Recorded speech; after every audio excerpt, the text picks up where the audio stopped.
Hey, my YouTube family. Hey, today I'm going to talk about unequally yoked. Unequally yoked. What the heck does that mean? We grew up with that in church, and I just wanted to talk about it today. So today is a half a day, guys, but we have parents coming in at 1 o'clock. Would you believe that I brought my thermos this morning? And so much has been going on. So much. I took my bag up. I was walking out this building this morning. Literally walking out.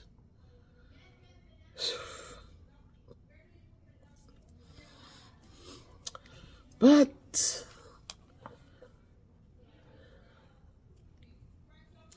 troublesome times are here, filling men's hearts with fear. Freedom we all hold dear, now is at stake. Humbling your hearts to God, save from the chastening rod. Keep the way pilgrims trod, Christians awake. You just have to find those little things to keep you grounded. And I was ready to walk, just ready to walk, and don't look back. But anyhow, we have work to do, and when we know in our hearts that the things that we're doing are the things that are pleasing in the sight of God, we continue to hold on. And so I am holding on. But anyhow, today we talk about unequally yoked, and I hope that wherever you are, my people, that you're finding strength in something, in someone. You are finding hope in God. Don't look into man for hope. Men can encourage and support you and strengthen your hopelessness and make you, push you on the side of hopefulness. But don't ever, just know that God is the man who calms these waters. So keep your hands in his hand. So many times you go to church, and I know for Seventh-day Adventists they used to talk about unequally yoked. But as they mentioned it in years gone by, they were focusing on just marriage. They were focusing on just, don't get married to somebody who was not a Seventh-day Adventist. That's what they hang their unequally yoked assumptions on. But today I say to you, unequally yoked is not just about a religion, that you should be married to somebody of your religion, because they were thinking that when you marry outside, like other whatever, then it would become a conflict on Saturday morning or Friday night into Saturday morning when people want to do different things, and it becomes a problem. But that's not the only reason. I know of a church sister years ago who was married to a man who was not a Christian. And he ate pork. And you know that the Seventh-day Adventists, one of their thing is that pork is unclean. But she cooked his meal, so she didn't allow that to put pressure on her marriage. She cooked his meal. He brought home the pork. She washed it. She cooked it. She never tasted it. But for peace in her home, she did what she had to do for her family. And they lived. Eventually, he became a Seventh-day Adventist. And they enjoyed their union for many years. Can you imagine? This in the dark looks like black, people. This looks black. So this is what I wrapped my hair with this morning, in a pinstripe suit.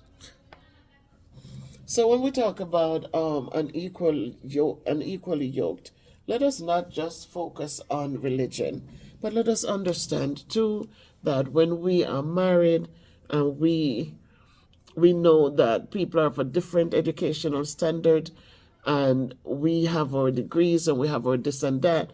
We must understand that's unequally yoked too. One of the things that is important, even though you're unequally yoked, it doesn't mean that you should be hateful and be wicked.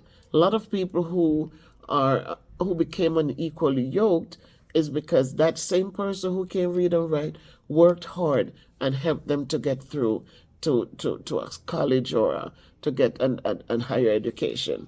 So when you do that, don't then look down on that person and feel like they're not worth anything anymore, because now you're in big big company. So all of a sudden, they who have laid out the foundation for you, sacrifice, make sure bills were paid, made sure everything was in place so you could study, you could pay your school fees, you could find transport to get to work. Then all of a sudden, they are nobody. So remember that. So I was talking about unequally yoked people, and I had my team.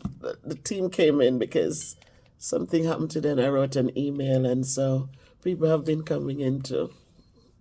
Because at some point you have to take that stand. And again, as I said, being unequally yoked is not just about marriage and religion. It's about so many other things. You know, we have to think sometimes, if we are not people who are outgoing and like to go out, don't marry to somebody. Don't get caught up or yoke up yourself with somebody who is the life of a party or who has to be out there every day. You have to go somewhere after work. Oh, eventually it becomes a backlash.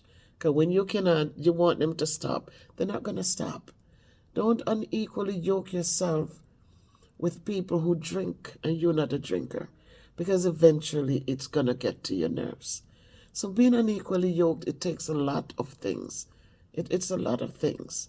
So if you don't like fat people, then I don't know what to tell you, because people do gain weight from different reasons. So you listen to people, how they talk and how they put down. I know somebody who, when they look at fat people, they call, oh, you're good dead. Them call them death on fat people. So if you are in a relationship with people who talks against people who are fat, then understand that you have to prepare yourself that if you give birth to a child and you gain that extra weight, and if God forbid you have to do a C-section so you cannot exercise quickly enough to lose that baby fat, and if you do a surgery where you can't move and you gain the weight, then know that they're going to come after you. So don't yoke up yourself with people who are negative and unkind. Make sure that you're listening to conversations when they are spoken. Listen, so that you know exactly what not to yoke up yourself with. Because what they talk from is from the heart. And so don't think that, okay, they're only saying it, but they don't mean it. When you hear people say things, think about it and understand that if you put yourself with them, that's what's going to happen. Don't yoke up yourself with people who are not family oriented. You have some people who's about me, and they push their families away. Don't think that when you get with them, they're going to embrace your family or allow you to be over your parents' house every weekend, or your brothers and your sisters can come visit whenever they want to. Listen to the conversations and understand that what they say is coming from the heart. So when we think of unequally yoked, again, don't put yourself in a situation where people are outright against going to church or going to be involved in these things and then think it's going to change. People will pretend to change so they get what they want, but after they get it, they're going back to their old ways of doing things. And so again, guys, being unequally yoked is something to think about. A lot of us go through the stress. A lot of us go through the unnecessary heartaches. A lot of us go through a lot of the stuff because we just feel like, no, if I marry them, then we'll change.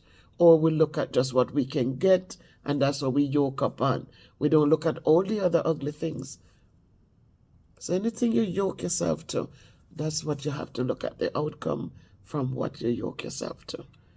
So, my people, sometimes better you take up a small yoke and build with it than you go hook on yourself to.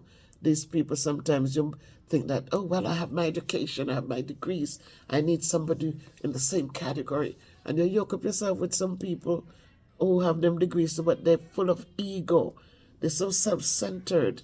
They're so mean-spirited. So just think on these things. Make it a great day by choice. Love to all of you.